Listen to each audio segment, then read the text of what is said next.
Hello, we're in week 3, and I just want to talk about some of the important points. They're all important, but some are really important for this week. Let me share my screen.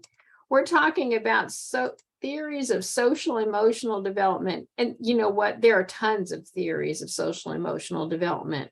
When you read your textbook, you'll see a lot more than what I have talked about in PowerPoint this week. But these are the biggies. You have got to know the 8 stages of Erikson and about when they happen, such as during infancy, during toddlerhood, during pre-K, during early elementary, during later elementary, and then in adulthood. And this gives you a lot more detail, so I'm not going to go through all the detail. You can do that on your own. Know about Maslow. You'll see both Erikson and Maslow on the OSAT, just letting you know.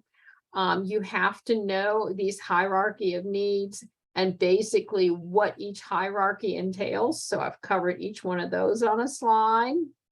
But the one that I really want to talk about today is Bronfenbrenner, because I think we use Bronfenbrenner in the classroom all the time. You know, I use suitcases with this because, we all come into the classroom with our own luggage. Let's face it, we've had all these experiences and we're dragging all this luggage with us. And every single response that we have comes through the lens of these experiences and this luggage that we carry on our back. So children do the same thing. When you see certain behaviors in the classroom, you have to take into account what that child may have seen or heard last night or early this morning. Luggage. So when you think of Bronfenbrenner's systems, always think of a dartboard. That makes it the easiest. The first piece of that dartboard is the microsystem, right in the center. It's the bullseye. That's the child. And right in the center with the child is the family, their peers, other children they interact with, the school, which means you're in the center of that dartboard too, and the general neighborhood. So that's the microsystem. And the microsystem is considered to be bidirectional, which means that the system affects children. What parents and peers and teachers do has a direct effect on the child. However, that child in turn also affects the parents, the school, the peers, through their behavior, or perhaps you might have a child that has some very severe special needs. Well, that definitely has an effect on the parents, the rest of the family, their siblings, their peers in the classroom, has an effect on the teacher. So it's very much a bidirectional system, right in the center. So then we come to the next one out, and that is the mesosystem. The mesosystem is just a little bit further out, but it's still close to the center. And a mesosystem is just relationships. It's the relationships between the people in the child's mesosystem. Say, for instance, you have 2 parents that are just at each other's throat all night long. Well, think about the effect that has on the child. And they're learning the next day in school. If they've been up half the night listening to parents scream at each other, they're not going to be really excited about coming in and differentiating nouns from verbs. I mean, I'm just telling you, that's just honest, because they've got more important things on their brain. Like, is my daddy going to be there when I get off of school? Is my mommy going to be home tonight? Who knows? Much more important concerns. The other issue is the relationship between the family and the teacher. Say, for instance, the teacher sends a note home about such and such going on, and and they have a really good talk with the child about how they're expected to behave in school and what they're expected to do in school, and they have to always respect the teacher and so on and so forth. Good relationship, absolutely great relationship between that family and the teacher. And the child sees that. It affects their behavior. On the other hand, say, for instance, you send the same note home to a different parent, and that parent just looks at that note and crumples it up and says, oh, that teacher's just full of baloney. I just have no clue what she's talking about, just doesn't understand you at all. Just ignore her. Think about the effect on the child's behavior the next day. So it affects all. It's definitely bidirectional. Also, let's face it, you might have children that play one parent against the other. If you have a divorced couple, you might have a child that comes in the classroom and really talks about one side versus the other side, puts you right in the middle. It's a bidirectional thing. The mesosystem is all about relationships. So then we come to the next piece of that dartboard. We're a little further away from the center now, and this is the exosystem. The exosystem influences what children experience, but it's not bidirectional. Children do not affect this. For instance, you have parents that move 4, 5, 6 times in a school year. If you're in April, you might have a kid that's been in the 6th school by the time they get to your classroom. So that has a great influence on the child's learning. Obviously, it's not going to be good, but the child doesn't affect that.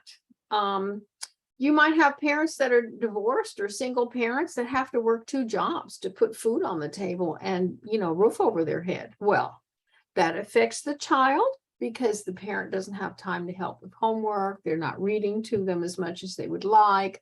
It's one of those things. It affects the child. The child does not affect that situation. Homelessness has a big effect on children. I oftentimes had homeless children in my classroom, and most of the time they came in and slept because the homeless shelters leave the lights on at night and it tends to be noisy in there anyway. So they're not sleeping well at night. So when they come in your room and they've got kind of a secluded little corner, they just kind of curl up and they're out. So it does affect their learning in the classroom. Then comes the macrosystem, and we're a little bit further out now even than the exosystem, okay? So the macrosystem is the broader culture. And culture is going to be different. Children learn this from their families and the interactions with others in public. It's going to be completely different for a child living in Tulsa, Oklahoma, say, for instance, for a child living in Stockholm, Sweden, or Nome, Alaska, or Beijing, China. You never know. All different. You're going to have different attitudes. You're going to have different beliefs. You're going to have different religious views, different views about gender, customs. And you run into that in the classroom. You may have a child, for instance, that is from a Jehovah's Witness family. And the parents may come in and say, we don't want the child to salute the flag. We don't want them to celebrate any holidays. We don't want them to celebrate birthdays. We don't want them to be in any parties. That might be something that affects you and the way that you work in your classroom. So just something to know, that's the microsystem will have an effect. And then last but not least, the chronosystem. The chronosystem is what happens over time. And those situations do tend to affect children. They're normative events. I mean, these events, may happen to anybody. Some of them are really exciting, like looking forward to graduation, like you are. You're all looking forward to graduation. So, normative event. And there are other normative events that are generally happy events, like weddings, the birth of a new child, even though that can be a little traumatic for Junior if Junior's been an old child for a long time. But then you have other events that happen over time that are not quite so happy. Like, for instance, you might have a car wreck. It might put the whole family in crisis if someone is killed or injured terribly. That affects the child. If you have a parent death for any reason, that will affect the child. If you have a parent that's deployed to a war zone, that affects the child's learning. If you have, a parent that overdoses, that affects the child's learning. If you have a parent that suffers from terrible mental illness all of a sudden, that affects the child's learning. So these things that happen over time to the child do affect their learning. Each one of these systems affects children's learning. So this is something I really want you to think about when you look at Junior in the classroom and you wonder to yourself, I'd like to figure out why he's behaving like that. Well, think about all the luggage Junior is lugging into the classroom that morning and what he's seen and heard. And then maybe you'll have a little bit more understanding. And while you're doing that, think about all the luggage you're lugging around on your back and how that is affecting your view of what you're seeing. That's a really important thing to do. Okay, so enough of that. Then the other thing I want you to really know about is dispositions, because dispositions are not knowledge and skills. And this is a really important thing the distinction for you to make, okay? Dispositions are so different. They are really a tendency to exhibit patterns of behavior. For instance, you might have children that have the dispositions to be creative. They're always out there painting and decorating, putting things together to make them look nice. That's a great thing that you want to foster. Dispositions is something you want to foster. How about the disposition to be empathetic? You definitely want to foster those kind gestures and kind words in your classroom. How about the disposition to be a lifelong learner? That's definitely one that you want to foster in your classroom. How about the disposition to persevere, to finish your work, finish what you started? How about the disposition to be organized? You definitely want to help children learn how to organize their work and organize their time. So there are thousands of dispositions, I'm sure. I just named a couple examples because I want you to think about those dispositions that you are fostering in very young children when you teach pre-K and kindergarten, first and second grade. You're setting the table for all future learning. If you turn them off to learning at that age, it's over. They're going to figure that school is boring, that it's a repetitive onslaught of nothing but a bunch of worksheets all day long and not worth their time. So think about what dispositions you're fostering with what you're planning in your curriculum. Okay.